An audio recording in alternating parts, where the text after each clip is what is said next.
ابو جہل، ابو سفیان اور اخنس بن شریک کا دیوار سے لگ کر قرآن مجید سننا۔ دوستو، ابو جہل کے بارے میں کہا گیا ہے کہ وہ رات کو چھپ کر حضرت محمد صلی اللہ علیہ وآلہ وسلم کی قرأت سننے آیا۔ اسی طرح ابو سفیان ابن صخر اور اخنس بن شریک بھی ایک کو دوسرے کی خبر نہ تھی۔ صبح تک تینوں چھپ کر رسول پاک صلی اللہ علیہ وآلہ وسلم سے قرآن سنتے رہے۔ دن کا اجالا ہونے لگا تو واپسی میں ایک سنگم پر تینوں کی ملاقات ہو گئی۔ ہر ایک نے دوسرے سے کہا کہ تم کیسے آئے؟ جب بات کھلی تو اب سب نے آپس میں یہ معاہدہ کیا کہ ہم کو قرآن سننے کے لیے نہیں آنا چاہیے، کہیں ایسا نہ ہو کہ ہمیں دیکھ کر قریش کے نوجوان بھی آنے لگے اور آزمائش میں پڑ جائیں۔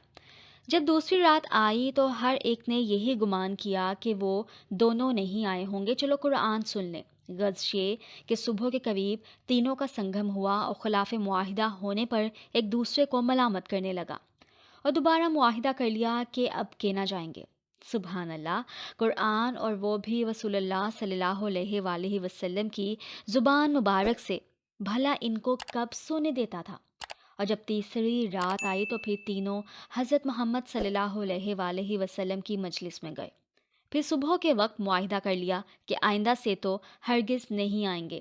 اب اخنس بن شریک ابو سفیان بن حرب کے پاس آیا اور کہنے لگا، اے ابو خندلہ، تمہاری کیا رائے ہے؟ تم نے محمد صلی اللہ علیہ وآلہ وسلم سے جو قرآن پاک سنا، اس کے بارے میں کیا کہتے ہو؟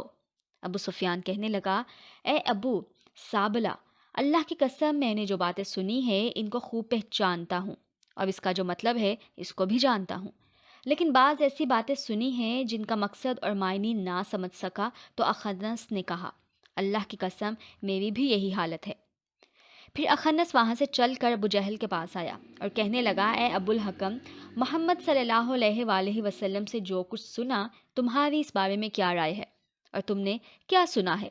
تو ابو جہل نے کہا، ہم اور بنو عبد مناف مقام شرف کے حاصل کرنے میں ہمیشہ دست و گریباں رہے ہیں۔ انہوں نے دعوتیں کیں تو ہم نے بھی کی، انہوں نے خیر و سخاوت کی تو ہم نے بھی کی، حتیٰ کہ ہم تو پاؤں جوڑے بیٹھے رہے اور وہ کہنے لگے کہ ہمارے پاس اللہ کا ایک پیغمبر ہے، اس پر آسمان سے وحی اترتی ہے، تو اب ہم یہ بات کہاں سے لائیں؟ اللہ کی قسم ہم اس پر ایمان نہ لائیں گے اور اس کے پیغمبری کی تصدیق نہیں کریں گے۔ اخنس سے سن کر چلا گیا۔ افسوس کہ حق کو حق سمجھ کر بھی ایمان نہ لائے اور یوں ہی جھوٹی چودراہٹ کے تحفظ میں جہنم کا سودا کر بیٹھے۔